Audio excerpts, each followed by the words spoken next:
그 답안지를 많이 안 내셨던데 그냥 푸신 데까지라도 내십시오. 그래야 이제 제가 좀 이 표본이 많아야 이렇게 좀 더 많이 틀린 문제, 그러니까 정답률이 낮은 문제에 대한 설명들을 좀 더 드리고, 그리고 이제 그런 문제들을 다음에 조금 또 응용을 해서 이렇게 낼 수가 있으니까 설명을 더 많이 드릴 테니까 힘드시더라도 좀 내시고요. 그리고 문제는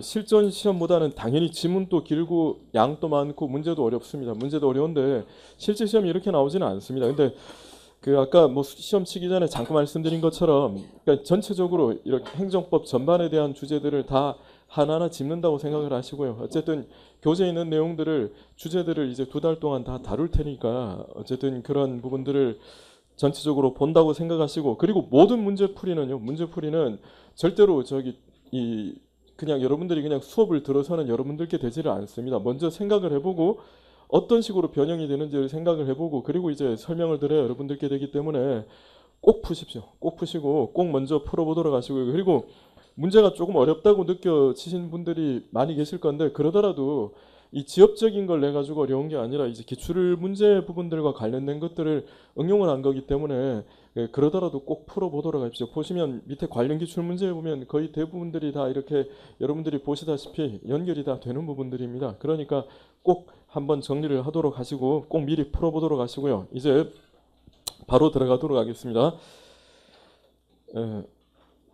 미리 말씀드린 대로 오늘 주제는 이제 행정행위인데, 그 행정행위 1번부터 보십시오. 1주차 1회 문제부터 보시면요. 행정행위에 대한 개념 정의의 문제입니다. 개념 정의의 문제인데, 행정행위는 기본적으로 법적인 행위죠. 그죠? 법적인 행위라는 것은 뭡니까? 상대방에게 직접적으로 권리나 의무를 발생시키고자 하는 행위가 바로 이른바 법적 행위가 됩니다. 그러니까 법적 행위의 반대 개념이 뭐라 그랬습니까? 사실행위죠. 그죠? 그래서 사실행위는 그것이 권력적이든 비권력적이든 학문적으로는 행정행위가 되지를 않습니다. 다만 우리가 처분 개념과 이 행정행위 개념에 있어서는 통설은 어떻게 봅니까? 처분하고 행정행위에 있어서 기본적으로는 처분이 행정행위보다 조금 더 넓은 개념이라고 보죠. 그죠? 그래서 처분 안에는 행정행위도 포함이 되고, 그리고는 권력적 사실행위도 포함이 되긴 됩니다만은, 어쨌든 처분이냐고 물었을 때는 권력적 사실행위도 처분입니다. 그러나 바로 행정행위냐라고 물었을 때는 행정행위와 사실행위는 엄연히 다른 개념이 됩니다. 그래서 먼저 가에 보시면 서신검열이 있죠. 그죠? 서신검열행위는 사실행위입니다. 그렇기 때문에 가는 행정행위가 되지를 않죠. 가는 틀린 질문이 됩니다. 근데 밑에처럼 여러분 거기 보시면 가 관련해서 수영자의 서신을 교도소장이 검열한 행위 관련 기출 문제 보세요. 이 처분에 해당한다 그러면 이거는 맞는 질문이 되는 겁니다. 처분 자체는 권력적 사실행위니까 맞지만 학문적으로는 이제 이거는 사실행위에 불과합니다. 사실행위에. 그래서 어쨌든 가는 틀린 질문이 되고요. 나에 보시면요. 동의 또는 신청이 필요합니다. 이렇게 국민의 동의 또는 신청이 필요한 행정행위가 있고 그렇지 않은 행위가 있죠. 그죠? 그렇지만 예를 들어서 여러분 이 신청을 합니다. 내가 건축허가 신청을 하는데 5층짜리 건물에 대한 건축허가 신청을 해요. 그러더라도 어디까지나 5층을 허가할지 2층을 허가할지 3층을 허가할지는 행정청이 단독으로 결정을 하게 됩니다. 그렇기 때문에 신청이 필요하더라도 역시 이것도 행정행위가 되는 거예요. 그래서 우리가 행정행위는 건물 철거 명령처럼 신청이 필요 없이 행정청이 일방적으로 바라는 행정행위가 있고, 신청이나 동의가 있어야 되는 쌍방적 행정행위, 다른 말로 하면 협력이 필요한 행정행위가 있게 됩니다. 따라서 협력이 있더라도 내용 결정은 행정청이 단독으로 하니까 역시 이것도 행정행위가 됩니다. 따라서 나 지문은 틀린 지문이 되는 거예요. 단독적으로 행정청이 결정을 합니다. 운전면허 신청을 하더라도 내줄지 말지는 행정청이 결정을 하지 합의를 보지를 않죠. 그 점에서 행정행위에 해당이 된다는 겁니다. 그 점에서 이제 나는 틀린 지문이 되고요. 그 다음에 다에 보시면 공법적 효과를 가져온다까지는 맞죠. 그죠? 그런데 공법상 계약은 여러분 아까 본 행정행위는 단독으로 결정한다 그랬는데 공법상 계약은 뭡니까? 두 사람의 의사가 합치가 돼야 돼요. 합치가. 그래서 우리가 이걸 뭐라 그럽니까? 합의라 그러죠. 합의. 그죠? 합의. 그리고 계약은 여러분 내가 차를 팔겠다 그러면 상대방이 차를 사겠다 그래야 성립이 되니까 반대 방향의 의사의 합치라고 부르죠. 그죠? 나중에 이제 볼 겁니다. 그거는 어쨌든 그래서 계약은 행정행위가 아니라는 겁니다. 계약은 의사의 합치를 가져오니까 행정행위가 되지를 않는다는 거죠. 그 다음에 라에 보시면요. 행정행위는 적극적 효과를 가져오는 것이므로 겁은 아니다 그랬는데 우리가 행정행위는 외부적인 어떤 변동을 가져오는 적극적인 행정행위가 있고 아무런 변동을 가져오지 않는 행정행위가 있습니다. 예를 들면 영업허가를 신청했는데 행정청이 거부를 해요. 그러면 달라지는 게 없죠. 이런 행정행위를 소극적 행정행위라고 부릅니다. 따라서 거부 역시 행정행위가 되는 겁니다. 따라서 그 지문은 틀린 지문이 되는 거죠. 소극적 행정행위로서의 거부가 됩니다. 그 다음에 마에 보시면요. 이른바 재량권은 행정행위에서 인정되는 것일 뿐 다른 행정행위에서는 인정되기 어렵다 그랬는데 역시 틀린 지문이죠. 우리가 예를 들면 계약이 끝났습니다. 계약 기간이 끝났으면 이 계약을 연장할지 말지 역시 이것도 행정청의 재량이 되는 거예요. 따라서 공법상 계약에서도 연장이 되고 법을 만들지 말지도 입법자의 재량이 인정되는 거니까 굉장히 행정입법의 제정 같은 경우도 재량이 되고 굉장히 많은 영역에서 재량이 인정이 됩니다. 따라서 틀린 지문이 되는 겁니다. 그 다음에 바에 보시면요. 요청이죠. 요청. 키워드는 요청이죠. 요청 그러면 뭐라고요? 행정 지도가 돼야 되겠죠. 그렇기 때문에 행정 지도는 비권력적인 사실행위로서 행정행위가 되지를 않습니다. 그래서 그 지문은 틀린 지문이 되는 겁니다. 4에 보시면요. 조례입니다. 조례는 뭡니까? 행정입법이죠. 일종의 행정입법이라면 행정행위가 될 수가 없죠. 왜 안 됩니까? 행정행위는 구체성을 가져오는데 바로 이 행정입법은 어떻다고요? 추상적이죠. 추상적. 법이라는 것은 시간적으로 장소적으로 특정되지 않는 영역에서 적용된다는 겁니다. 그래서 우리가 시간적으로 장소적으로 특정이 될 수 있으면 그러면 구체적이다. 근데 시간적이거나 장소적으로 특정되지 않는다 그러면 이거는 추상적이다 이렇게 보죠. 그죠? 그래서 우리가 그 이론 시간에 봤었던 것은 화장실에 손을 씻는 설비를 갖춰야 된다는 게 총리령에 있습니다. 그러면 누구라도 언제든 이 법이 없어지기 전까지는 언제라도 전국 어디서라도 그러니까 추상적이 되는 거예요. 그래서 법은 추상적이 됩니다. 그래서 행정행위가 되지를 않는다는 겁니다.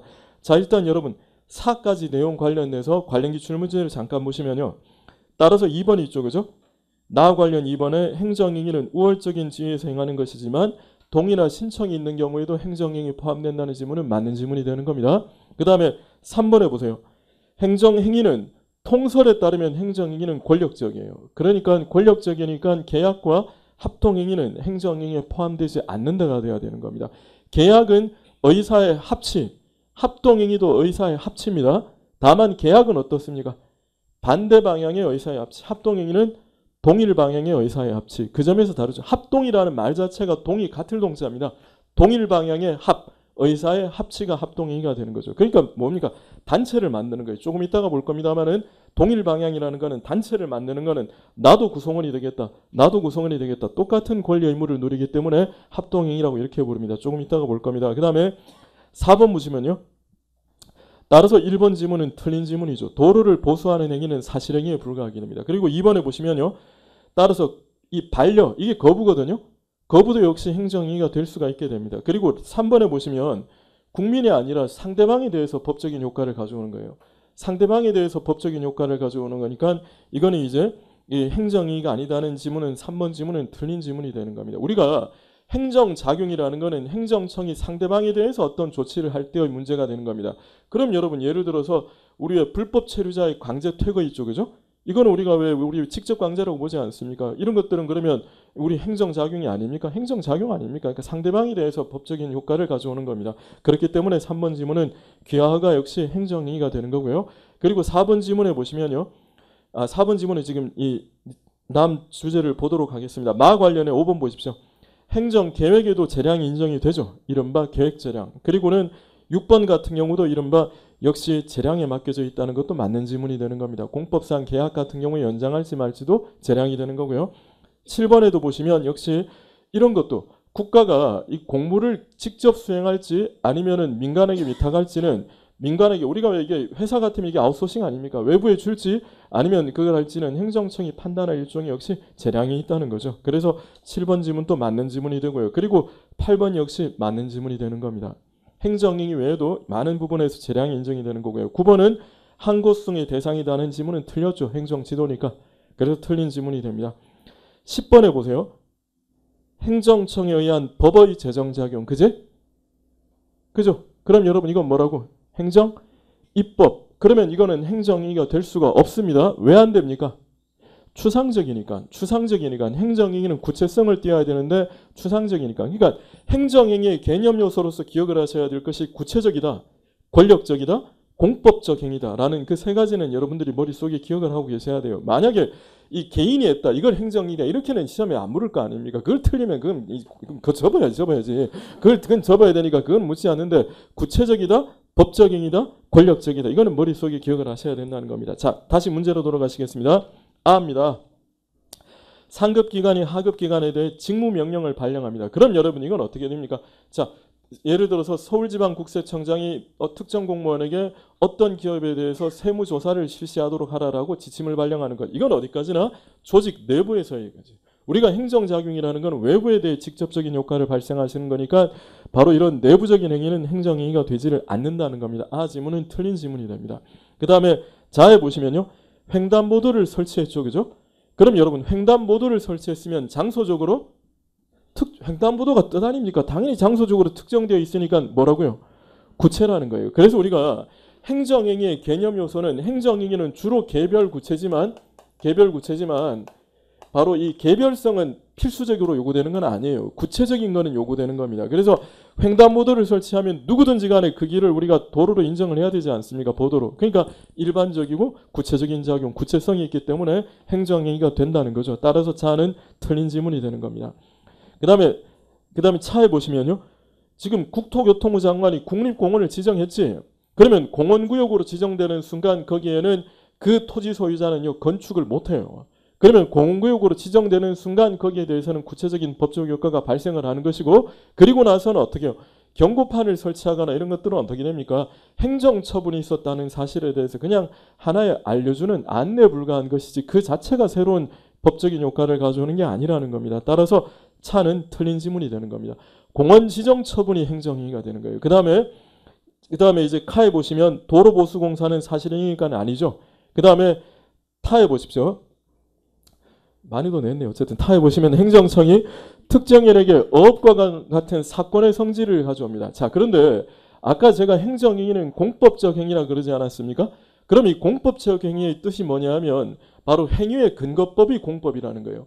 행위의 근거법이 공법이라는 것이지 반드시 법적 효과가 공권이 되는 건 아니라는 겁니다. 그럼 예를 들면 수산업법, 당연히 여러분 공법이지. 수산업 광업법 공법이죠. 그죠? 그런데 수산업법이나 광업법에 따라 설정되는 어업권, 광업권은요. 이거는 부동산처럼 사고 팔 수가 있습니다.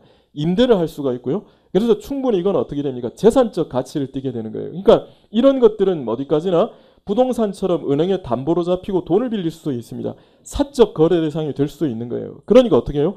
어업권과 광업권은 사건이 됩니다. 사건이지만 수산업법과 광업법이 공법이니까 바로 이거 역시 바로 행정행위가 되는 거예요. 그러니까 근거법이 공법이라는 것이지 효과 자체가 공권을 가져오는다는 의미는 아니라는 겁니다. 그래서 그 지문 역시 틀린 지문이 되는 거예요. 그 다음에 이제 파에 보시면 행정청이 특정의 상대방에게 국유재산을 매각했습니다. 자, 매각했죠, 매각. 매각을 했는데 이 매각이라는 자체는 여러분 우리가 국유재산에는 크게 두 가지가 있죠. 뭐가 있습니까? 행정재산과 일반재산이 있지 않습니까? 행정재산과 일반재산이 있는데 이 일반재산 관계는 사법관계고 행정재산 그러면 공법관계가 됩니다. 근데 행정재산은 아예 매각 자체가 불가능해요. 행정재산은 개인한테 팔 수가 없고 따라서 지금 여기에서는 국유재산의 매각이라는 용어를 썼지만 이 매각은 이미 일반재산을 전제로 하고 있는 겁니다. 따라서 이거는 사법상 계약에 불과하게 됩니다. 따라서 역시 틀린 지문이 되는 거죠. 행정행위라는 지문은 틀린 지문이 되는 겁니다. 그렇기 때문에 지금 옳은 지문은 하나밖에 없죠. 그죠? 옳은 지문은 하나밖에 없었던 그런 사회에 옳은 지문 하나밖에 없었던 주제고요. 그리고 따라서 여러분 그 관련 기출 문제 4번 보기 보십시오. 따라서 이 지문 역시 틀린 지문이 되는 거예요. 행정행위는 어디까지나 근거법이 공법이라는 것이지 공권이냐 사건이냐의 문제가 중요한 게 아니라는 겁니다. 까지 되시겠죠? 자, 그 다음에 11번 보세요. 관련 기출 문제. 직무명령은 행정행위 아니다. 되시겠죠? 12번 되셨고요. 그 다음에 13, 14 되셨고 16번에 보세요. 일반적이고 구체적인 규율이라는 거 특별한 거 없지? 자, 그래서 보시면 될 거고요. 따라서 18번 또 보세요.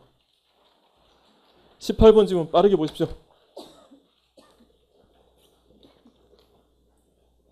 무슨 얘기인지 되시겠죠? 근거법이 공법이라는 것이지 효과 자체가 공권을 가져오는 것은 아니라는 겁니다. 따라서 맞는 지문이 되는 겁니다.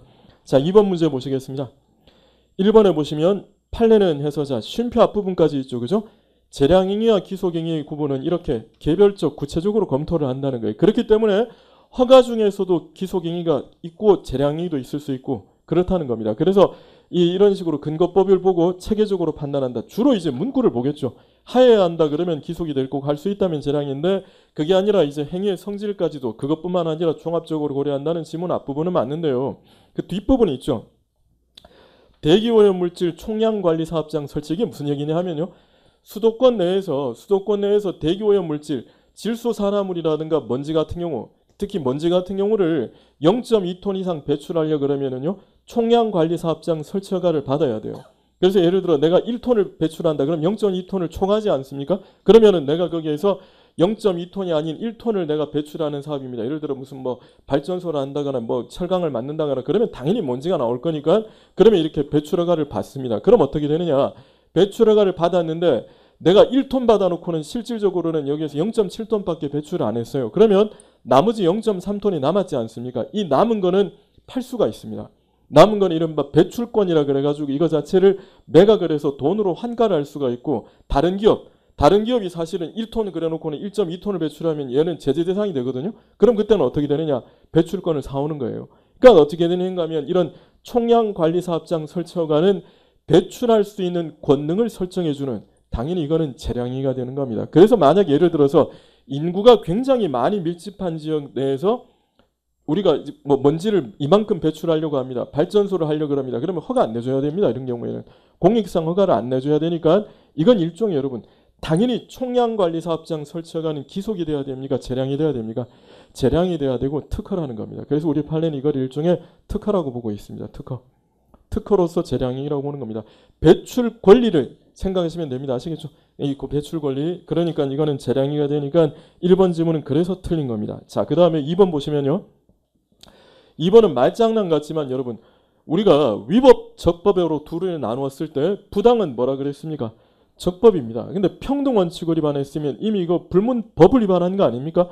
불문법을 위반했으면 위법이 돼야 돼요. 그래서 부당이라는 점 때문에 틀린 지문이 되는 겁니다.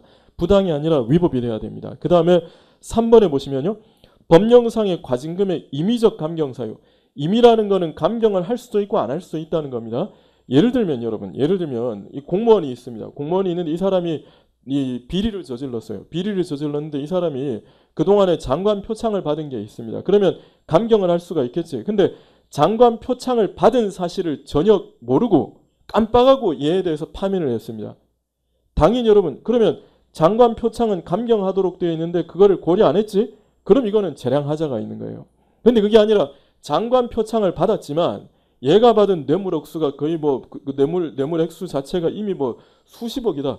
그럼 얘는 여러분 이런 것들은 표창을 받은 거를 고려하더라도 파면을 해야 되겠죠. 그래서 무슨 얘기냐 하면 감경 사유가 있는데 이를 고려하지 않았다면 위법이 돼요. 근데 고려를 하고 나서도 고려를 하고 그러더라도 이 정도는 해야 된다. 그러면 위법하다고 볼 수가 없다는 겁니다. 그래서 거기 3번 보기 보시면요. 그래서 보시면 쉼표 앞부분이 있죠. 임의적 감경 사유가 있음에도 이를 고려하지 않거나 감경 사유에 해당하지 않는다고 오인하여 감경하지 않았다면 위법이 돼요. 그러나 뒷부분이 있지. 감경 사유까지 고려하고도 관경하지 않은 채 전액을 부과하는 것. 이건 여러분 임의적이라는 말은 할 수도 있고 안 할 수도 있는 거거든요. 임의라는 말은. 그러니까 어떻게 얘는 충분히 그 장관 표창 받았지만 이 정도는 파면해야지 싶으면 파면이 정당하다는 겁니다. 그렇기 때문에 뒷부분 때문에 틀린 거예요. 뒷부분 때문에 틀린 겁니다. 되시겠습니까? 근데 시험은 주로 이제 앞부분에 나오죠. 예를 들면 여러분 거기 보세요. 자, 관련 기출 문제 그 3 관련의 4번을 보십시오. 보시면 갑에 대해서 법령상 임의적 감경 사유가 있음에도 이를 고려하지 않았거나 해당하지 않는다고 오인해서 처분했다. 그러면 위법한 처분이 된다. 그러면 이 지문은 맞는 지문이 되는 겁니다. 근데 고려하고도 이 정도는 충분히 이런 징계는 받아야 돼. 그럼 이거는 위법하다고 볼 수가 없다는 겁니다. 주로 앞부분 가지고 문제를 나온 거니까 그 부분들을 가지고 이렇게 보시고요. 자, 그 다음에 4번 보시면요. 복합민원이라는 것이 인허가를 여러 개 받아야 되는 걸 얘기하는 거예요. 여러 개 받아야 되는데 그럼 여러분 예를 들어서 내가 이 뭐 원래는 도로에다가 공장을 짓는다 그러면은 도로법에 따른 허가 받고 건축허가 받고 건축법에 따른 허가 받고 공장 설립에 관한 법률에 따른 허가를 받아야 됩니다. 관청이 똑같더라도요. 예를 들어 내가 도로법에 따른 신청만 했으면 도로법상 요건만을 검토를 해야 되는 게 원칙이에요. 그러나 여러분 우리 뒤에 가서 보실 그거 있지. 인허가 의제가 되면 어떻게 해요? 다른 법까지 고려를 할 수가 있겠지. 그래서 이건 너무 당연한 거고요. 그 다음에 뭐냐 하면 인허가 의제가 아니더라도 예를 들어 내가 석유사업법에 따른 주유소허가를 신청했습니다. 주유소허가를 신청했는데 석유사업법에 따른 요건은 전부 다 갖추었습니다. 석유사업법에 따른 요건은 전부 다 갖추었는데 보니까 얘가 보니까 이 지금 석유 주유소를 하겠다는 지역이 그린벨트예요. 근데 개발제한구역의 설치에 관한 특별법에 따르면요. 개발제한구역 내에서는 주유소 거리 제한이 1km가 돼야 돼요. 근데 얘가 보니까 기존의 주유소가 있는 곳으로부터 불과 20m 떨어져서 주유소를 하겠다는 겁니다. 그럼 여러분 얘는 주유소가 절대로 개발제한구역에 관한 법률에 따르면 불가능해요. 개발제한구역에 관한 법률에 따르면 절대로 불가능합니다. 그럼 어떻게 되느냐. 비록 석유사업법에 따른 허가만 신청했더라도 얘가 주유소에 대한 요건은 시설 요건을 모두 갖추었더라도 어차피 얘는 절대로 안 되는 애니까 그때는 어떻게 해요? 거부를 하는 게 오히려 더 국민한테 더 맞을 수 있다는 겁니다. 그렇기 때문에 4번 지문이 맞는 지문이 되는 거예요. 4번 지문. 자, 관련 기출 문제 7번을 보세요. 7번.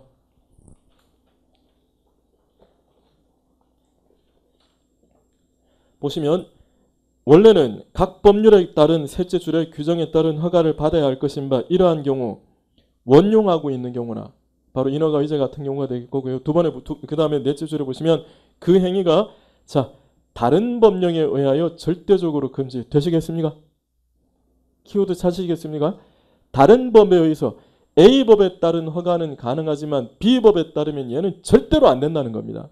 그럼 그때는 그 법을 고려해서 허가 여부를 결정할 수도 있다는 게 우리 판례 입장이 되는 거예요. 자, 그 다음에 여러분 거기 관련 기출 문제 3번을 보세요. 1번에 보시면 법률에서 정한 액수 이상의 과태료를 부과했죠. 그죠? 그럼 여러분 이건 이미 일탈이죠. 따라서 부당이다 그랬기 때문에 X가 되는 겁니다. 그리고 2번에 보시면요. 평등의 원칙에 관한 처분은 부당이다. 그러면 X가 되는 거예요. 그 다음에 3번에 보시면 재량권을 숙권한 법률상의 목적을 위반했다. 바로 뭡니까? 소방법은 화재 진압 용도로 들어가야 되는데 소방법에 따른 어떤 단속 조치를 말이죠. 그냥 이 정치적인 목적이라든가 이런 목적으로 들어가게 되면 당연히 여러분 이것도 재량 위반이 돼요. 따라서 이거는 위법이다. 맞는 지문이 되는 겁니다. 따라서 숙권한 법률상의 목적을 위반했다. 위법이다. 따라서 3번이 맞는 거고요.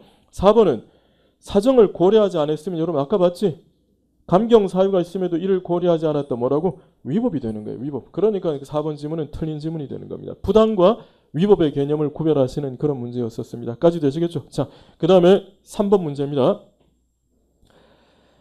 1번에 재량행위가 사실오인. 여러분 사실오인입니다. 사실오인. 예를 들어서 빌려준 돈을 받았는데 뇌물 받은 것으로 착각했다. 이건 당연히 불법이죠. 불법. 당연히 불법이죠. 그래서 사실오인에 근거하면 이거는 위법이 돼야 됩니다. 따라서 1번 지문 자체는 틀린 지문이 되는 거예요. 사실오인은 위법이 되는 겁니다. 되시겠죠? 1번 지문 사실오인. 아니 빌려준 돈 받았는데 뇌물 받았다는 이유로 파면했으면 당연히 위법한 조치 아닙니까? 당연히 사실오인은 위법이 되는 거고요. 그 다음에 2번 지문입니다. 부당한 재량행위는 여러분 적법이지 법원은 못 없애지. 그러나 여러분 재량행위든 기속행위든 모두 행정행위죠. 재량행위든 기속행위든 행정행위 아닙니까? 그러면 그건 뭡니까? 처분이지. 처분이면 각하를 하면 안 되죠. 처분이면 각하를 하면 될 게 아니라 어떻게 해요? 처분이면 본안심리를 들어가서 일탈남용이 있으면 인용을 할 것이고 일탈남용이 없으면 기각을 해야 될 겁니다. 그렇기 때문에 2번 지문은 틀린 지문이 되는 거예요. 각하한다 때문에 틀린 겁니다. 3번에 보시면요. 재량행위와 그 다음에 기속행위는 사법심사의 방식이 다릅니다. 어떻게 다릅니까 여러분? 기속행위는 결론이 몇 개 나온다고요? 하나밖에 못 나오니까 만약에 어떤 법조문에 대해서 행정청이 조치를 취했는데 이게 기속행위예요. 그럼 어떻게 해요? 법원은 자기가 법을 해석을 합니다. 자기가 법을 해석해서 나라면 이런 결론 내렸다. 그런데 행정청 너 결론 나랑 같네? 그러면 적법. 행정청 결론 나랑 다르네? 그러면 위법. 이렇게 되는 거예요. 그래서 기속행위는 일정한 결론을 도출한 후 이렇게 용어를 쓰지만 재량행위는 6개월 이하 영업 정지를 할 수 있다 그러면 1개월, 2개월, 3개월 다 가능한 거거든요. 그러니까 어떻게 해요? 1개월, 2개월 다 적법할 수 있으니까 결론을 도출함이 없이 뭐만 심사한다고요? 일탈과 남용이 있는지 여부만을 심사를 하게 된다는 것이 우리 판례의 태도죠. 따라서 3번 지문은 사법심사의 방식이 다르며까지는 맞습니다. 뒷부분에서 틀렸죠. 우리 행정소송법 27조는 재량권의 한계를 넘거나 남용이 있는 때에는 법원은 이를 취소할 수 있다는 명문의 규정을 두고 있기 때문에 틀린 지문이 됩니다. 4번 지문입니다. 따라서 4번 지문이 맞는 지문이죠.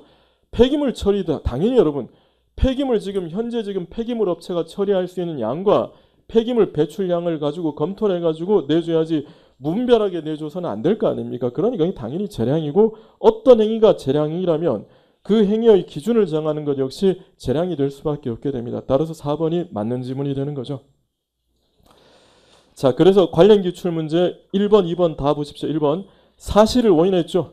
그럼 이거는 위법이 되는 겁니다. 그 다음 2번 지문에 재량행위가 위법하다는 이유로 소송이 제기된 경우에는 각하할 것이 아니라는 거예요. 각하할 것이 아니라 일탈남용 여부를 심사하여 일탈남용이 없으면 기각, 있으면 인용 이렇게 된다는 것이 우리 판례의 태도가 됩니다. 그리고 4번은 여러분 같은 전제로서 그죠?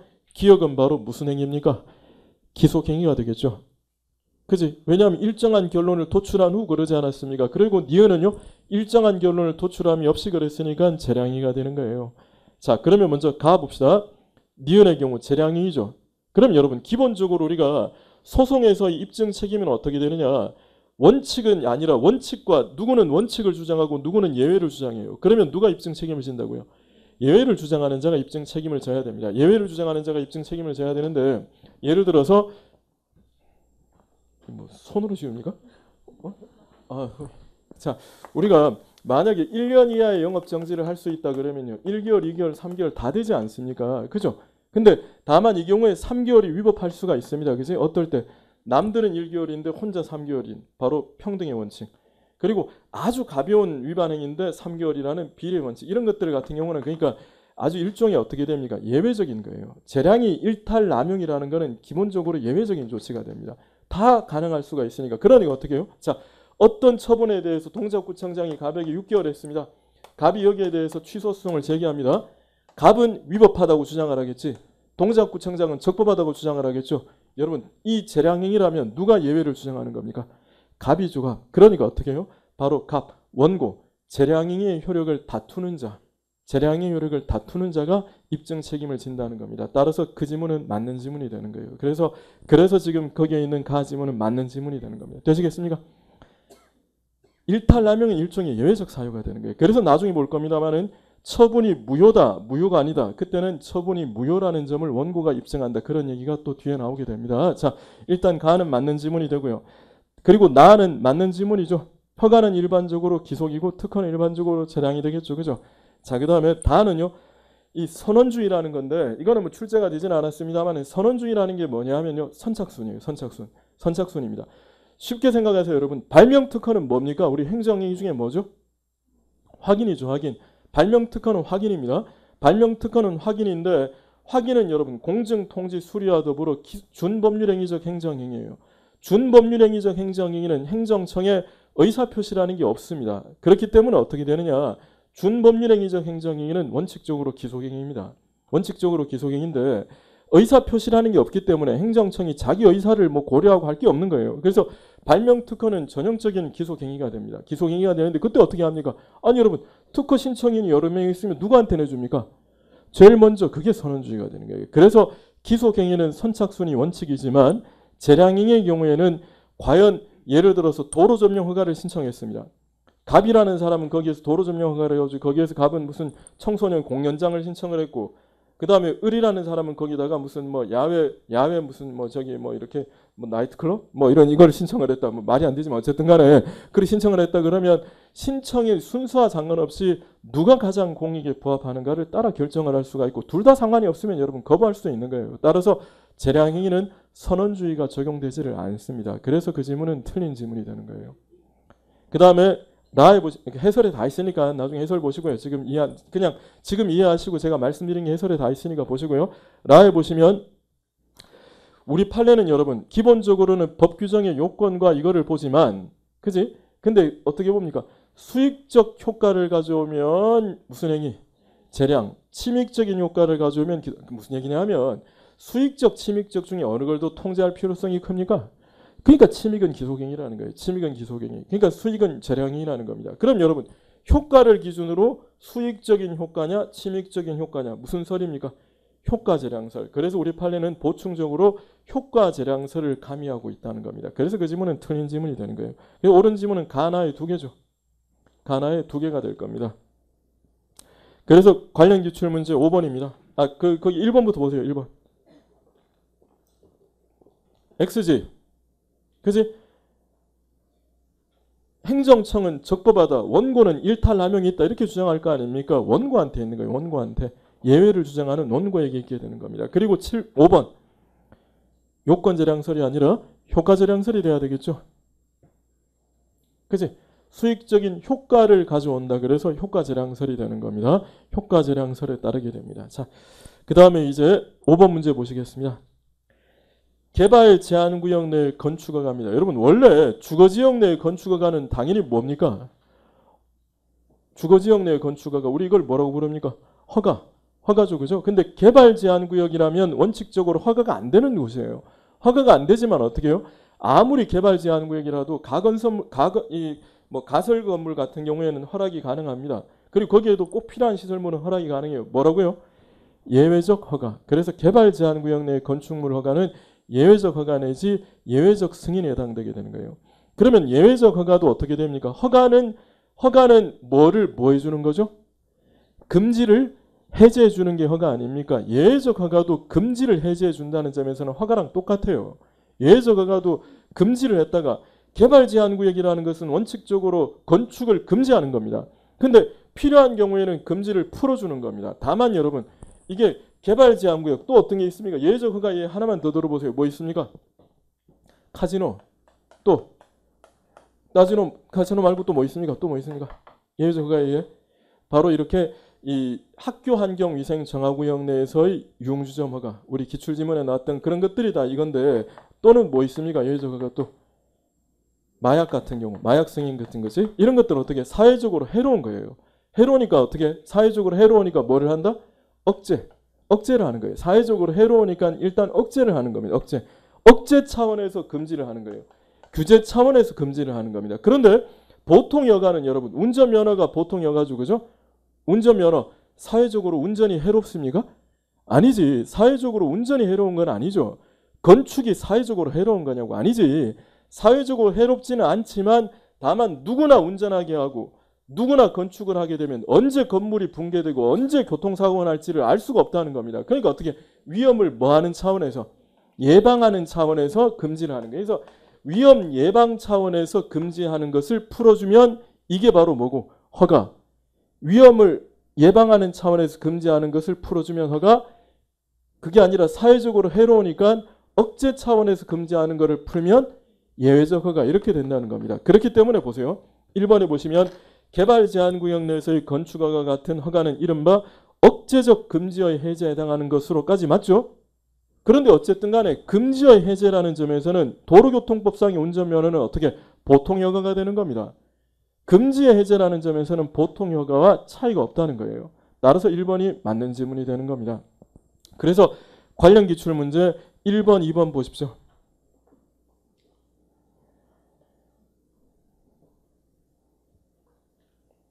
그죠? 그리고 1번, 2번은 다 맞는 거고 4번 보세요.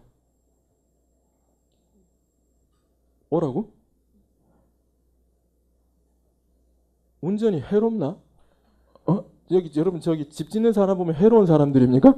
아니지. 그 유해한 행위가 아니지. 그러니까 반대로 되어 있죠. 예외적 허가가 반대로 되어 있지. 그지? 반대로 되어 있죠. 그래서 그 지문은 4번 지문은 틀린 지문이 됩니다. 자, 2번에 보시면요. 이른바 판단 여지를 긍정하는 견해에 따르면 판단 여지는 사실 작년 국가직에 나왔기 때문에 뭐 그대로 또 나오기는 그럴 거고요. 어쨌든 개념은 기억을 해두시면 우리가 이렇게 보지 않습니까? 뭐 예를 들어서 음주운전을 한 자에 대해서는 면허를 취소해야 한다. 그러면 우리가 이거를 기소갱의 그죠? 면허를 취소해야 한다. 그러면 기소갱의. 그게 아니라 면허를 취소하거나 아니면 1년 이내의 기간을 정하여 또는 1년 이내의 기간을 정하여 면허를 정지할 수 있다. 그러면 우리가 이거를 재량의로 보지 않습니까? 그죠? 그래서 우리가 재량이라는 거는 독일의 이론에 따르면요. 당연히 우리나라의 행정법이 언제부터 있었겠습니까? 당연히 우리는 뭐 얼마 안 됐을 거고 다 그 행정법이 발전한 독일의 이론에 따르면 재량이라는 거는 재량이냐 기속이냐 하는 것은 법 규정의 요건과 효과 부분에서 어디를 기준으로 한다고요? 오로지 효과를 기준으로 보는 거예요. 독일에서는 오로지 효과를 기준으로 보는 겁니다. 따라서 독일에서는 요건에는 재량이 없다 해서 출발해요. 독일에서는 요건은 아예 재량 자체를 없다는 것에서 이론이 출발합니다. 그러니까 비록 요건에 여러분 뭔가 조금 애매한 개념이 쓰여 있더라도 예를 들면 흉기를 휴대하여 타인의 재물을 절취한 자. 그러면 이제 흉기를 휴대하여 타인의 재물을 절취했다. 요건에 약간 애매한 용어가 있지 않습니까? 음주운전과는 다르잖아요. 음주운전이야 명쾌한데 흉기를 휴대하여 흉기 애매하잖아. 휴대 애매하잖아. 그렇지만 여러분 비록 아무리 요건에 애매한 용어가 쓰여 있더라도 어차피 이거는 법률 용어라는 거예요. 법률 용어니까 법률 용어를 최종적으로 해석하는 거는 누구한테 있다고요? 판사한테 있다는 거예요. 판사한테 있다는 겁니다. 판사한테 있기 때문에 예를 들어 돌을 들고 있다. 근데 이게 여러분 그냥 돌을 들고 있다 그러면 이게 흉기를 휴대했는가? 이렇다 이게 애매할 수 있더라도요. 구체적인 상황에서 돌을 들고 있었는데 그 돌이 말이지 그냥 이렇게 조약돌 하나.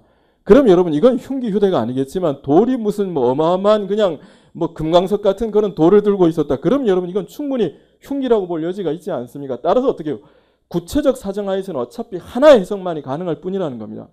그러니까 여기에 대해서는 해석이 갈릴 수가 없다는 거예요. 갈릴 수가 없다는 겁니다. 그래서 요건에는 재량이 없는데 그런데 문제는 여러분 요건 중에서 어떤 게 있냐. 예를 들어서 요건에 어떤 용어를 쓰는가 하면요. 우리 법에 따르면 이런 규정이 있습니다. 예방접종으로 인해서 사망 또는 질병을 얻은 자. 이런 경우에는 보상을 하도록 법에 되어 있습니다. 자, 예방접종으로 인하여 사망 또는 질병. 여러분 이 부분은 좀 이야기가 다르지. 이게 과연 어떤 질병이 내가 예방접종인지 아니면 본인이 원래 가지고 있었던 그런 질병이 나타난 것인지는 이거는 법률 전문가가 알 수가 없다는 거예요. 이건 어떻게 해요? 보건 전문가인 행정부한테 맡겨주는 게 맞다는 거야. 그러니까 이 부분은 어떻게? 행정부가 고민을 해서 해석을 내렸으면 법원이 야 나는 다르게 보는데 이런 식으로 하지 말라는 거야. 이런 식으로 하지 마라. 어디까지나 요건에 비록 애매한 개념이 쓰여도 법원이 해석을 할 수가 있지만 고도의 전문적이고 정책적인 판단이라면 법원은 심사를 자제하라는 거예요. 법원은 심사를 자제해서 어차피 네가 법률 전문가지 네가 무슨 뭐 보건의료 전문가냐? 그러니까 너는 함부로 해석하지 말고 전문가의 판단을 존중해 주라. 그래서 나온 개념이 판단 여지라는 겁니다. 그러니까 일종의 뭡니까? 행정청한테 A, B, C 다양한 해석에 대한 여지를 주는 거예요. 다양한 판단의 여지, 해석 여지를 주는 겁니다. 이게 독일의 판단 여지 이론입니다. 그러니까 이거를 가지고 그러면 독일의 판단 여지론을 도입하고자 하는 견해는 어떻게 보느냐? 효과에는 오로지 재량, 요건에는 오로지 판단 여지만 있을 수밖에 없게 됩니다. 그러나 우리나라의 대법원은 뭐로 보느냐? 효과에도 재량. 아까 말씀드린 것처럼 예방접종으로 인한 사망인지 질병인지도 행정청이 판단할 뭐가 있다? 재량. 왜? 독일의 판단 여지론을 받아들이지 않으니까 그렇게 되는 거예요. 그래서 여기 보시면요. 2번 지문은 이른바 판단 여지를 긍정하는 견해에 따르면 반대로 되어 있죠. 판단 여지는 법률 규정의 요건, 재량은 법률 규정의 효과 이렇게 돼야 돼요. 그러면 여러분 심표 뒷부분은요.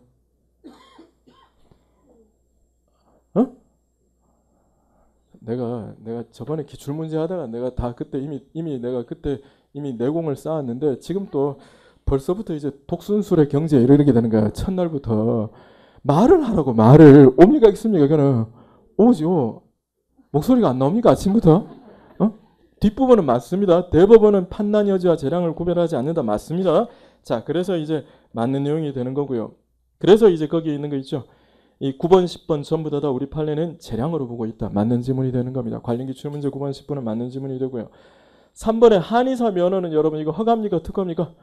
허가죠. 허가니까 특별히 그 3번 지문은 그렇게 틀린 지문이고 법률상 이익이 아니라 허가로 인한 이익은 뭐라고? 반사적 이익이죠. 일반적으로 반사적 이익이죠. 그렇기 때문에 그 지문은 틀린 지문이 됩니다. 자, 4번 지문은요. 이게 우리가 왜 양도인의 위법 행위를 이유로 들어 좀 이따 볼 겁니다만 양수인에게 제재를 할 수가 있다는 게 우리 대법원의 입장 아닙니까? 그런데 이 부분에 대해서 굉장히 반대하는 분이 계십니다. 그래서 그분은 늘 드는 판례가 이거예요. 회사 분할 이 판례를 듭니다. 이 판례 보면요. 회사가 A라는 회사가 A와 B로 쪼개진 거예요. 근데 A한테 원래 분할 전에 A한테 과징금을 부과하려고 그랬던 겁니다. 과징금을 부과했는데 이제 분할되고 나니까 A와 B로 쪼개진 거예요. 그러면 어떻게 되느냐? 이 회사는 신설되는 회사 아닙니까? 근데 신설되는 회사가 빚을 안고 신설한다는 거는 이거는 바람직하지 못하다는 겁니다. 그러니까 어떻게 해요? 이 경우에는 얘한테는 부과할 수가 없고 A한테 부과할 수가 있다는 겁니다. 그건 왜 그러느냐 여러분? 왜 그러느냐 하면 어차피 A가 있다가 A, B로 쪼개지면 A는 그대로 있잖아요. 그러니까 신설회사한테 굳이 부과 안 하더라도 기존 회사한테 부과하면 되니까 그거는 문제될 게 전혀 없다는 겁니다. 그러나 여러분 그게 아니라 갑이라는 사람이 사업을 하다가 과징금을 부과받았는데 갑이 그걸 을에게 넘기고 도망가 버린 거예요. 그럼 이제 갑은 없지. 그러니까 그때는 양수인한테도 부과를 해야만이 이제 정의가 생기는 거고 이거는 이제 쪼개지는 겁니다. 전혀 다른 겁니다. 따라서 4번 질문은 어떻게 해요? 어디가 틀린 겁니까? 신설회사에 대하여 부과할 수 있다는 지문이 틀린 거예요. 뭐 지금 어디가 틀린 겁니까? 그러니까 과징금 그러는데 지금 그 과징금 물론 맞지. 말은 내가 100번 양보해서 이해되는데 그러면 안 돼. 지금 그런 식으로 찾으면 안 되고 신설회사에 대해 부과할 수 있다라는 게 틀렸다고. 그걸 찾으라고. 그 훈련을 하자고. 그렇지. 과징금 뜻은 알겠는데. 에? 자 6번입니다. 이른바 인허가 의제에 관련된 기본적인 주제입니다. 인허가 의제에 관련된 기본적인 주제인데 그리고 저기 그 나중에 저 점수 나오면 점수 보고 그 난도를 좀 조절하겠습니다. 점수를 보고 난도를 좀 조절할 텐데 일단은 지금 그 이 인허가 의제에서도 아주 어려운 지문들을 한 2개 정도는 뺐습니다. 뺐는데 일단 가부터 보시면요. 이른바 인허가 의제 관련해서 그래서 어떻게 됩니까? 인허가 의제는 여러분 인허가 의제 되면 이렇게 되어 있으면 농지법에 따른 농지 전용 허가를 받으면 되지 않습니까? 그러면 원래는 이 사람이 논 아닙니까? 지금 농지에다가 지금 주유소 지으려고 그러잖아. 그러면 논을 다른 용도로 쓰지. 그럼 원래대로라면 농지의 용도 전환, 농지 전용 허가를 받아야 돼요. 받고 나서 주유소 허가를 받아야 되는 겁니다. 주유소 건물에 대한 건축 허가 받아야 되는데 이 규정이 있으니까 뭐만 신청하면 됩니까? 건축 허가만 신청하면 되는 거예요. 건축 허가만. 그럼 여러분, 그럼 어떻게 됩니까? 농지법에 있는 농림부 장관의 권한을 박탈하게 되는 거야. 인허가 의제가 되면 건축법에 따른 신청만 하면 되니까 농지법에 따르는 농지 전용 허가권자인 농림부 장관의 권한을 박탈하는 문제가 생긴다는 거지. 그러니까 어떻게 됩니까? 당연히 어떻게 해요? 법에 있는 권한을 변동을 하는 거니까 법률의 근거가 있어야 되겠죠. 따라서 가는 틀린 지문이 됩니다. 인허가 의제는 당연히 법률의 근거가 있어야만 됩니다. 가는 틀린 지문이 되고요. 나옵니다. 자, 예를 들면 우리 농지법에 따르면 농지 전용 허가 농지 전용 허가라는 게 있습니다. 그 다음에 건축 허가. 자, 이 농지법, 그 다음에는 건축법. 그 다음에 주체는 농지법상의 농지 전용 허가권자는 농림축산부 장관, 건축법에 따른 사람은 시장이라고 칩시다. 그 다음에 절차. 둘 다 여러분 공청회 거쳐야 된다는 조문이 있다고 전제하세요. 그 다음에 세 번째 실체적인 요건. 실체적인 요건으로서는 농지 전용 허가 요건으로서는 토사 등이 흘러넘치지 않도록 할 것. 논을 이렇게 공사하다 보면 다른 논에 영향을 줄 수 있으니 흘러넘치지 않도록 할 것. 건축법은 당연히 건물의 안전성을 갖출 것. 이런 요건이 있다고 치면요. 인허가 의제되는 순간 어떻게 해요? 시장한테만 건축허가를 신청하면 되는 거예요. 시장한테만 건축허가를 신청하면 되고 그리고 시장한테만 신청하면 되고요. 그리고는 어떻게 됩니까? 절차도 이 두 가지 절차 모두 거칠 필요 없이 이것만 거치면 되는 거야. 절차는 이쪽만 거치면 되는 거예요. 따라서 이 절차는 이쪽으로 몰려 절차 집중이 되는 거죠. 절차 집중. 근데 실질적인 요건은 이거 두 개를 다 검토를 한다는 거지. 따라서 이쪽으로 안 몰리지. 실체 집중은 긍정, 부정. 부정을 한다는 겁니다. 그래서 절차 집중은 긍정이 되지만 그 말이 이것만 거치면 된다 그 뜻이에요. 이 절차에 다 몰린다. 근데 실체 집중은 안 된다는 겁니다. 그래서 이른바 절차 집중이 되고 실체 집중은 되지 않는데 따라서 나 지문은 틀린 지문이죠. 그죠? 틀린 지문이지 나 지문은. 그 다음에 다 보시면요. 틀렸지. 실체 집중은 안 되니까 따로따로 다 검토를 해야 되겠죠. 라는요. 이게 여러분 인허가가 의제되면요. 만약에 그래서 허가가 나든 거부가 나든 자 만약에 허가가 나면 건축허가 거부 처분 죄송합니다. 건축허가 처분과 별개로 농지 전용 허가 처분 또 존재하는 겁니까? 아니면 건축허가 처분만 존재하는 겁니까? 건축허가 처분만 존재하는 거예요. 신청을 어디다 하는지만 생각하세요. 신청을 뭐만 신청합니까? 건축허가 신청만 했을 거 아닙니까? 그러니까 어떻게 해요? 허가도 건축허가만 존재하게 되는 겁니다. 농지 전용은 의제되는 것뿐이에요. 우리가 고등학교 졸업 검정고시를 합격을 하면 고등학교를 졸업한 것으로 보는 것이지 실제로 내가 고등학교를 졸업한 게 아니지 않습니까? 그래서 우리 판례 중에서도 왜 고등학교 졸업 검정고시 합격했다고 하여 그지 퇴학 처분의 취소를 구할 소익이 없는 것은 아니다. 소익이 있다. 이런 판례도 있지 않습니까? 그것처럼 의제되는 것이지 실제하는 게 아니라는 거예요. 실제로 존재하는 게 아니기 때문에 거기 보시면요. 다 라 지문은 틀린 지문이 되는 거예요. 그 다음에 마 보시면요. 민원인은 따라서 건축허가 신청만 하면 됩니다. 따라서 마 지문은 맞는 지문이 되는 거죠. 바입니다. 바. 그래서 이게 인허가 의제 같은 경우에는 여러분 실질적으로 농림부 장관의 권한을 무력하게 하는 효과를 가져오지 않습니까? 그러니까 어떻게 해요? 우리 법에 따르면 협의를 하도록 되어 있어요. 협의인데 이 협의의 성질에 대해서는 나중에 한번 더 볼 겁니다만 어쨌든 협의를 하도록 되어 있다. 그래서 협의입니다. 따라서 그 지문은 맞는 지문이 되는 거예요. 그리고 여러분 만약에 거부가 되더라도 건축허가 거부 처분만이 존재하는 겁니까? 농지 전용 허가 거부 처분까지 존재하는 겁니까? 건축허가 거부 처분만이 존재하는 겁니다. 따라서 어떻게 해요? 건축허가 거부 처분에 대한 취소성을 제기하면서 아니 내가 논에 대해서 얼마나 요건 갖추었는데 왜 이거를 안 해주느냐라고 다툴 수가 있다는 거죠. 그래서 그 지문은 틀린 지문이 되는 거예요. 그래서 그 지문은 틀린 지문이 됩니다. 자, 그 다음에 이제 나머지는 뭐 보시면 될 거기 따라서 여러분 거기 관련 기출문제 9번을 보십시오. 9번에 보면 답은 여러분 2번이지. 그치? 2번 보시면 2번이 맞다는 건 되시겠지? 맞는데 4번 같은 경우는 뭐냐 하면요. 이게 그 관련 기출문제에 있는 그 4번은 이거는 실제로 지금 농지 전용 허가 처분은 존재하는 게 아니지 않습니까? 그지? 그러니까 그 처분은 존재하는 게 아니니까 그 처분에 불가정력이나 이런 게 발생할 여지 자체가 없게 되는 거예요. 처분이 존재하지를 않으니까. 이해되시겠습니까? 3번과 4번은 연결되는 겁니다. 3번도 틀렸으니까 4번도 틀린 거예요. 그 처분은 실제로 존재하지 않는 처분인데 무슨 불가정력이 생깁니까? 따라서 그 처분은 틀린, 그 지문은 틀린 지문이 되는 겁니다. 자, 7번입니다. 5년 단위로 면허를 갱신하기로 하고 유료 직업 소개업 허가를 했다. 뭐 그런데 별거 아니라 여러분 2012년이니까 2017년 2월 1일이 기간 만료일이죠. 근데 먼저 나와 보시면요. 2017년 4월 1일에 했지. 그죠? 기간 만료 후에 신청했지. 뭐에 불과합니까? 신규 허가 신청에 불과하다는 겁니다. 근데 지금 가는 지금 11월 1일이니까 했지. 기간 만료 전에 갱신 신청을 해서 연장이 되었죠. 근데 지금 가는 지금 뭐를 묻는 겁니까? 지금 갱신하고 난 뒤에 뭐 갱신 전에 위법 사실이 적발이 되었다는 거예요. 갱신한 후에 갱신 전에 위법 사실이 적발이 되었다는 겁니다. 까지 되시겠죠? 근데 여러분 우리가 왜 갱신은 뭐라고 봅니까? 신규허가라고 봅니까? 기존허가 연장입니까? 우리 운전면허 갱신받으면 어떻게 면허번호가 새로 나가는 게 아니라 유효기간만 연장되는 거 아닙니까? 기존 면허가 그대로 유지되는 거예요. 그러니까 어떻게 해요? 얘는 어떻게 비록 갱신 있고 나서 갱신 전에 사실이 적발되었지만 허가받고 사고친 거지.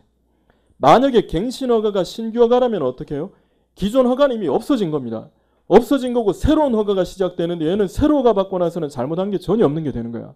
그러니까 얘한테 제재를 할 수가 없지. 할 수가 없죠. 그 전에 일을 가지고 어떻게 합니까? 아니 예를 들어 여러분들이 공무원 임용되고 나서 말이지 갑자기 파면이 돼. 왜 파면됐냐? 너 고등학교 때 오토바이 타고 사고 냈다며.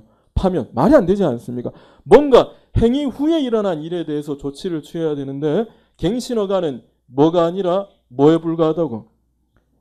신규 허가가 아니라 기존 허가의 연장에 불과하니까 어떻게 해요? 얘는 허가받고 사고 친 겁니다. 따라서 갱신 전의 위법을 이유로 갱신 후에도 허가를 취소할 수가 있다. 이렇게 돼야 되겠죠. 무슨 얘기하는지 되시겠지? 지금 내가 여기 왜 앉아 있는가 이런 표정을 가지고 있는 분도 계시는데 힘들더라도 따라오십시오. 그러니까 어차피 이래도건 하셨을 거 아닙니까? 이래도건 하셨을 거니까 지금 뭐 좀 힘드실 건데 네, 좀 더 힘들 거예요. 갈수록 더 힘들 건데 일단 극복을 하셔야 됩니다. 어차피 시험은 더 힘들거든. 시험은 더 힘드니까 힘들다라도 좀 허걱대로 따라오시고요. 어쨌든 가 지문은 그래서 틀린 지문이 되고 나는 맞는 지문이 되는 겁니다. 다는 뭐를 묻는가 하면요. 기간 만료 전에 적법하게 보세요. 지금 거기는 뭐를 체크하셔야 되는가 하면 면허 갱신 신청을 적법하게 했다고 나오지. 아니 예를 들어 내가 운전면허 갱신 기간 전에 갱신 기간 동안에 말이지 면허 갱신 신청서를 완벽하게 작성해 가지고 서류를 냈습니다. 근데 행정청이 가부의 말도 없이 기간이 만료된 거예요. 여러분 면허 없어진 겁니까? 연장된 거로 봐야 됩니까? 연장된 거로 봐야 되겠지. 따라서 갱신 신청을 적법하게 했으니까 연장된 거로 봐야 됩니다. 따라서 그 지문 자체는 틀린 지문이 되는 거예요. 그 다음에 라는 뭐냐 하면요. 그래서 갱신을 했습니다. 예를 들어 갱신은 이거는 지금 요 사례랑 직접적으로 관련은 없는데 예를 들어서 내가 저기 이렇게 이 편의점을 하려고 그래요. 편의점을 하기 위해서 하천에 점용허가를 신청했습니다. 하천에 점용허가를 신청했는데 이게 행정청이 한 5년 정도는 해야 내가 저기 여러 가지 유지비를 다 뽑아낼 수가 있는데 1년으로 내준 거예요. 너무 짧지? 그럼 요거는 여러분 갱신기간으로 본다고. 조금 이따가 볼 겁니다만 갱신기간으로 보는데 이게 1년 단위로 연장이 되어서 연장되고 또 연장되고 또 연장되어서 5년 되었습니다. 그럼 이제 충분히 연장이 된 거지. 그럼 어떻게 해요? 얼마든지 연장을 거부할 수가 있어야 된다는 겁니다. 그게 거기에 나오는 그 지문이 되는 거예요. 기간이 충분히 연장되었으면 더 이상 거부하는 것은 충분히 이거는 가능할 수 있다. 그런 얘기가 되는 겁니다. 자, 관련 기출문제 9번입니다.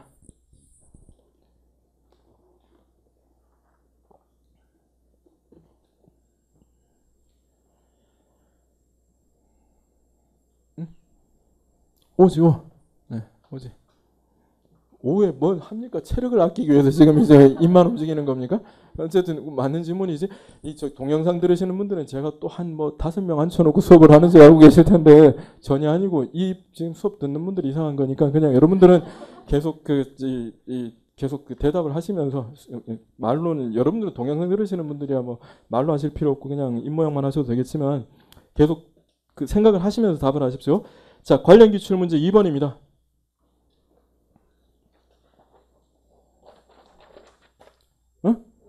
맞는 지문이지. 갱신 이겁니다. 갱신 전에 위법 사실을 근거로 할 수 있다는 거예요. 왜? 갱신허가는 뭐가 아니니까? 신규허가가 아니니까 뭐니까? 기존허가 연장이니까 되시겠죠? 그런 얘기입니다. 그 얘기. 기존허가 연장이니까 그렇게 된다는 겁니다. 자, 그다음 이제 8번입니다. 8번 문제 보시면 신청 시하고 처분 시의 법이 바뀌었네요. 당연히 언제적법 적용합니까? 처분 시법 적용하죠. 여러분들이 공무원이라도 그지? 지금 오늘 결정을 한다 그러면 오늘자 법을 적용을 하겠죠. 처분시법을 적용함이 원칙이다. 그래서 1번 지문은 맞는 지문이 됩니다. 그 다음 2번 지문. 토사채취입니다. 토속채취허가입니다. 여러분 토속채취허가 이런 것들은 기속이겠습니까? 재량이겠습니까? 토속채취라는 게 여러분 가서 그냥 망태 메고 돌 줍는 거 아니라 그랬지. 다이너마이트 심어서 발파 작업 들어가는 겁니다. 당연히 재량이 되는 겁니다. 그러면 재량이라면 여러분 재량이라면 얼마든지 행정청이 요건이 갖추어도 거부할 수가 있지. 근데 여러분 다른 이유를 들어서 거부할 수 있는데 그 사유가 법령에 규정되어 있어야 됩니까? 법이 없어도 됩니까? 없어도 된다는 게 재량행위예요. 예를 들면 우리 국적법상의 귀화가는 행정행위 중에 뭐죠? 특허거든. 행정행위 중에 특허인데 전형적인 재량행위입니다. 재량행위인데 그런 경우에 우리 국적법상의 귀화가 요건 보면요. 대한민국 민법상 성인일 것, 5년 이상 거주하고 있을 것, 그리고는 대한민국에서 살 수 있는 자산을 갖추고 있을 것, 이게 귀화가 요건이에요. 근데 봤더니 얘가 테러리스트랑 밀접한 연관이 있다. 그러면 당연히 여러분 거부할 수도 있어야 되는 겁니다. 따라서 법령의 근거가 없더라도 거부할 수 있다. 이게 재량의 핵심적인 내용이 됩니다. 그렇기 때문에 거기 있는 2번 지문이죠. 둘째 줄에 법령에 그 사유가 규정되어 있지 않더라도 거부할 수가 있다는 거예요. 되시겠습니까? 관련 기출문제 7번을 보세요.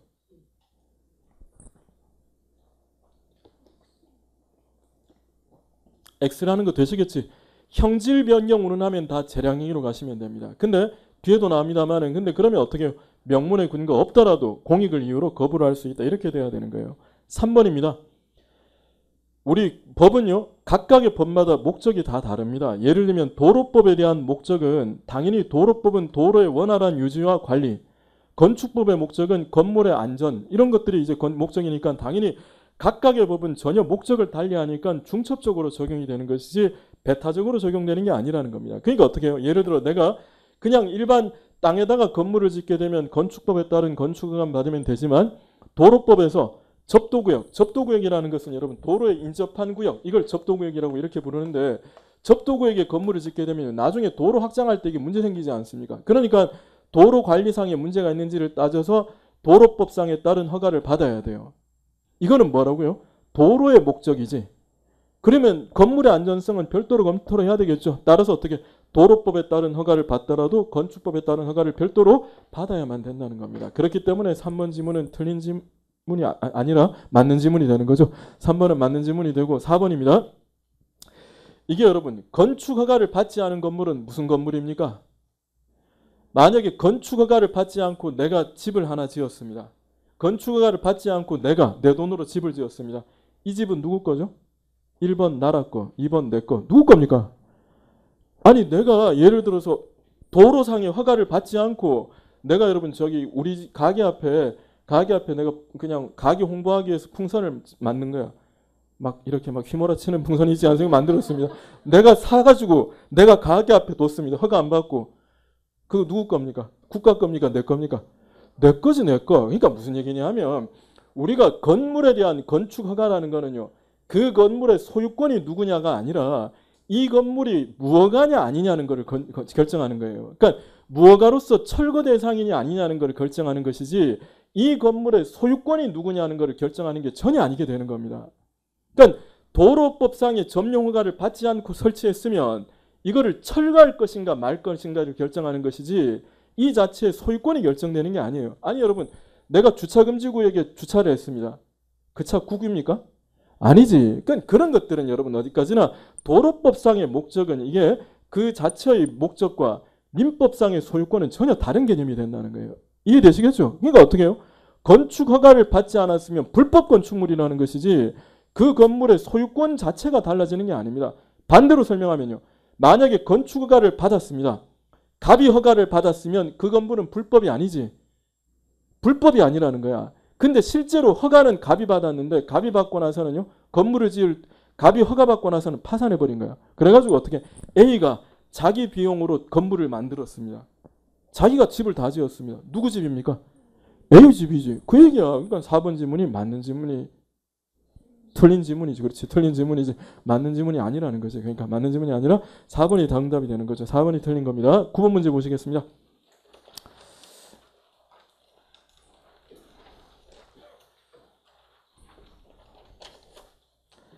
자, 1번에 허가를 받기 위해서는 상대방의 신청이 필수적이라는 점에서 이미 틀린 거지. 왜냐하면 허가는 여러분 신청이 필수적인 게 아니라 신청이 없어도 가능해요. 근데 허가는 일반적으로는 신청이 있어야 됩니까? 없어도 됩니까? 허가. 여러분 신청 안 했는데 어느 날 크리스마스에 운전면허증 누가 주고 갑니까? 아니지. 면허를 신청을 해야 되겠지. 일반적으로는 신청이 있어야 되지만 신청이 없어도 됩니다. 뭐를 예를 들어 보십시오. 뭐가 있습니까? 입산금지 해제, 통행금지 해제처럼 불특정 다수인을 대상으로 할 때는 신청이 없어도 가능할 수가 있게 되는 거예요. 그래서 허가는 신청이 필수라는 점에서부터 이미 틀린 겁니다. 특허는 여러분 신청이 필수적입니까? 없어도 됩니까? 필수적입니다. 왜? 특허는 특정인에 대해서만 발령이 되고 특허를 줄 때는 보통은 이렇게 부담을 붙입니다. 그러니까 어떻게 해요? 예를 들어 내가 신청도 안 했는데 도로 점용 허가가 나오고 말이지. 그리고는 점용료가 부과된 거야. 그리고 나서 어느 날 집에 갔더니 점용료 안 냈다고 경매로 넘어가 버렸어. 있을 수 없는 일이죠. 그래서 특허는 신청이 필수적이 되는 겁니다. 그 점에서 허가와 특허는 차이점이 있는 거예요. 그러니까 어떻게 해요? 신청의 내용과 다른 허가라도 아니 예를 들어 내가 5층짜리 신청을 했는데 고도 제한이 걸려서 2층밖에 안 났습니다. 이거 무효입니까? 그럴 리가 없겠지. 따라서 신청의 내용과 다른 허가라도 당연히 무효가 되는 건 아니게 되는 겁니다. 앞도 틀렸고 뒤도 틀린 겁니다. 1번은. 되시겠지? 그래서 관련 규칙 문제 1번입니다. 강학성 허가 특허는 반드시 신청을 전제로 한다는 점에서 이미 틀린 거예요. 틀린 거. 그 다음 2번 문제 보십시오. 허가를 받아야 할 행위를 허가를 받지 않고 행위는 행위라면 이 뭐라 그랬습니까? 여러분 저기 노량진 컵밥 생각하시라 그랬지. 뒤쪽에 골목 쪽에는 다 불법이거든. 그 컵밥집에서 허가를 받지 않고 컵밥집을 합니다. 그래서 내가 그 컵밥집에서 밥을 먹었어. 당연히 돈 줘야 됩니까? 안 주고 와도 됩니까? 줘야지. 불법이죠. 그러고 오면 안 된다 그랬잖아. 당연히 돈을 줘야지. 계약은 유효인데 어떻게. 그거는 불법적인 영업이니까 철거 대상이 될 수 있다는 거예요. 따라서 강제 집행의 대상은 되지만 효력이 무효가 되는 건 아니라는 겁니다. 2번 지문은 그래서 틀린 지문이 되는 거죠. 3번입니다. 자, 양도가 되었습니다. 그럼 여러분 어떻게? 양도인의 위법 사유를 들어 양수인에게 제재를 가할 수가 있다는 거지. 자, 우리 대법원의 논리는 어떤 논리를 든다 그랬죠? 일단 양도가 되었다는 것은 대물적 허가입니까? 대인적 허가입니까? 대물적 허가입니다. 대인적 허가는 양도 자체가 안 돼요. 예를 들어 내가 운전면허를 받고 다른 사람한테 팔면 면허 취소 사유입니다. 이거는. 그러니까 양도는 대물적인 허가만 양도가 됩니다. 원칙적으로. 법에 근거 있어야 됩니까? 없어도 됩니까? 대물적 허가가 양도되기 위해서는 근거가 있어야 됩니까? 없어도 됩니까? 아까 문제 있었는데 있어야 됩니까? 없어도 됩니까? 없어도 됩니다. 대물적 허가는 당연히 없어도 됩니다. 없어도 양도가 가능한 거예요. 양도가 가능합니다. 대물적이니까 양도가 가능합니다. 양도가 가능한데 그럼 어떻게 되느냐? 양도가 되면 어떻게 되는가 하면요. 예를 들어서 자, 너무 당연한 얘기지만 이게 여러분 예를 들어서 갑이라는 사람이 음식점 영업을 하다가 걸렸어요. 2월 1일에 6개월 영업 정지를 당했습니다. 을에게 4월 1일에 넘겼습니다. 여러분 그러면 을은 영업을 할 수 있습니까? 을도 남은 6개월 남은 이제 8월까지 문 닫아야 됩니까? 문 닫아야 되겠지. 그래서 우리가 이걸 뭐라 그럽니까? 처분의 양도를 하면요. 처분의 효과는 당연히 승계됩니까? 승계 안 됩니까? 당연히 승계됩니다. 처분의 효과는 당연히 승계되니까 을도 문 닫아. 물론 이런 경우에 을이 사는 사람이 없겠지. 바보 아닌 다음에야. 그지? 근데 우리가 논의를 하는 거는 뭐냐면 처분의 효과는 너무 당연하게 승계되고요. 문제되는 거는 뭐라고요? 제재 사유가 승계되냐는 거예요. 사유가 승계되냐. 이 말은 무슨 얘기냐면 갑이 2월 1일에 걸렸어요. 걸렸는데 갑이 그냥 재빨리 을에게 팔았습니다. 그래서 을에게 팔아서 행정청이 4월 1일에 팔아서 행정청이 7월 1일에 제재를 하려고 보니까 주인이 바뀌었거든.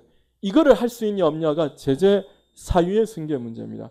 처분의 효과는 이설 없이 승계가 되는데 사유가 승계되느냐의 문제예요. 우리 통설비 판례는 긍정한다 부정한다? 긍정한다는 거죠. 그 논리가 뭐라 그랬습니까? 대물적 처분은 어떻게?